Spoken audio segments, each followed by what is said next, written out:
De 2 minutos, este asunto de la reforma pensional es supremamente técnico, es complejo y por eso hay que tratar de entenderlo y explicarlo lo más sencillo posible, Víctor.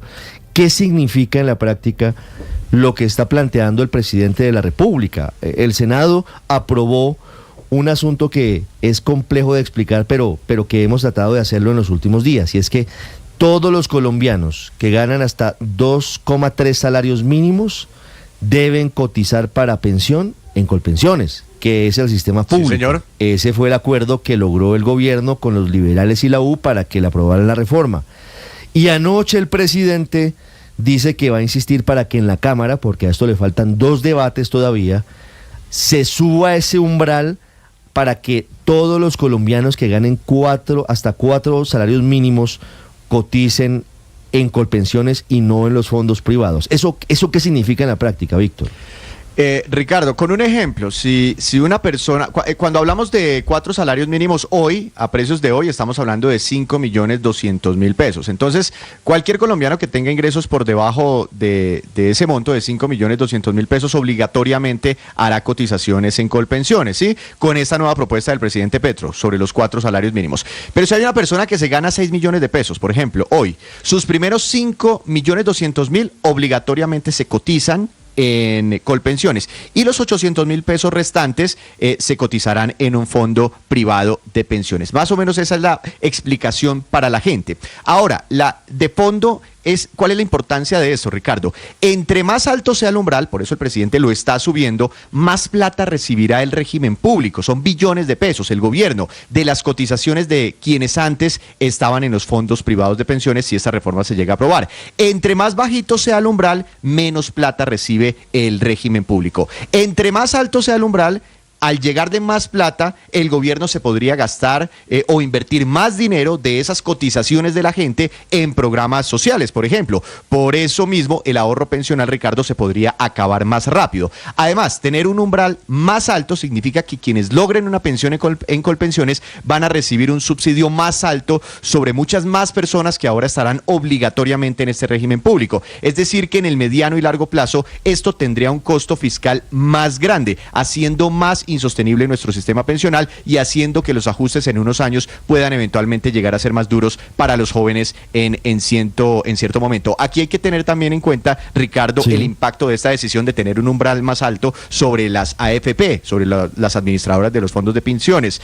porque las dejaría con una parte más pequeña de las nuevas cotizaciones. También el impacto sobre el mercado de capitales. No sé, Víctor, si usted tiene el dato de cuántos colombianos hoy ganan más de 4 salarios mínimos, que serían los que cotizarían adicionalmente en los fondos privados. Pues mire, Ricardo, ahí tenemos cerca de 10 millones de personas cotizantes, ¿sí? Cotizantes que cotizan con frecuencia al sistema pensional, aunque hay cerca de 25, 26 millones de afiliados, pero muchos pues están desempleados o entran y salen del mercado laboral. Pero un dato muy importante, digamos, con el umbral en 4, prácticamente el 90, pues digamos todos de alguna forma vamos a estar en Colpensiones con nuestras cotizaciones y quedaría solo un remanente de 9 o 10% de los cotizantes haciendo algún aporte en los fondos de pensiones. Pero le tengo este dato sobre la plata. Anualmente, Ricardo, todos los colombianos que estamos en el régimen de pensiones hacemos cotizaciones por 49 billones de pesos, 49 billones de pesos. Si el umbral es de 2,3 salarios mínimos, el 66% de esa plata sería administrada por el régimen público, por el Estado colombiano, es decir, 32 billones de pesos. Si el umbral es de 4 salarios, como lo estaba proponiendo ahora el presidente Petro, el 82% de esos 49 billones de pesos quedarían en manos de Colpensiones. Es que como lo explica Víctor, estamos hablando, Ricardo, de unos 40 billones de pesos. Entonces, subir el umbral de 2,3 a 4 salarios mínimos implicaría ingresos adicionales por unos 8 billones de pesos para el régimen público. Al final es plata. Sí, pero en la práctica sí sufrirían un golpe muy duro las administradoras de fondos de pensiones privadas, Luis Ernesto. Claro, pues básicamente ese ha sido el punto central de la negociación y del acuerdo. Por eso es que no había avanzado la reforma pensional, por eso avanzó en el momento en que el presidente, primero en campaña, recordemos, propuso 4, como lo hizo ayer en la locución.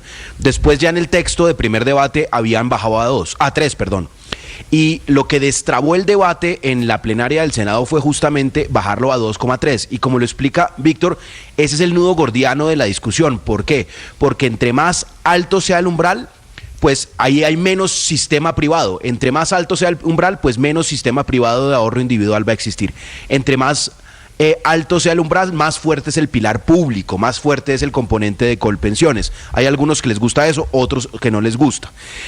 Lo que sí es cierto, y como lo dice Víctor, es que también el hecho de que a los fondos privados vaya menos dinero, pues no es un problema únicamente para los banqueros, es un problema para el sistema financiero, porque con esa plata se financian autopistas, eso es una gran fuente de financiación y de liquidez del sistema económico colombiano. Pero esa es la parte técnica, es la parte de análisis hay un punto político político, y económico. Pero es eso que- ya no está pero es que consensuado. hay un punto político, Ricardo, que quería explicar y es increíble porque aquí usted, Luis Ernesto, Claro, Álvaro ayer y otras personas señalaban destacaron como el ánimo de concertación Claro, es que del ese era gobierno. cuando, Eso, y cuando, hoy- y cuando nos anoche preguntaste, María Consuelo, cuando nos preguntó Ricardo lo bueno y lo malo de las Claro. cosas que yo quise destacar, es que bueno que hicieron en la reforma pensional lo que no habían hecho en la reforma a la salud, que fue concertar, porque es que solo así se hacen transformaciones en democracia, Pero no es no imponiendo. Pero aquí hay un punto que no podemos perder de vista. Si el texto se modificara en Cámara, que yo creo que no va a pasar, si el texto se modificara en Cámara, tienen que volver al Senado. No es como que puedan sacarlo de Cámara con cuatro salarios mínimos.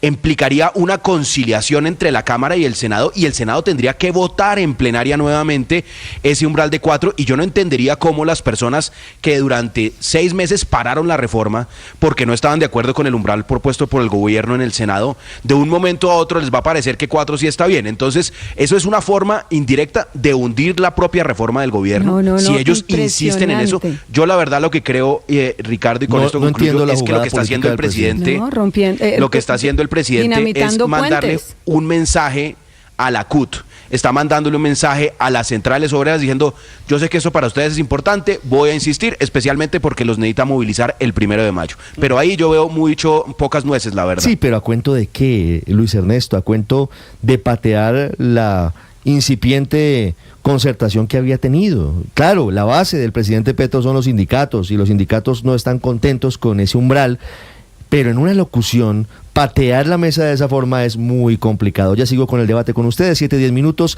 Saludo al viceministro de Pensiones y Trabajo, Iván Jaramillo. Señor viceministro, buenos días.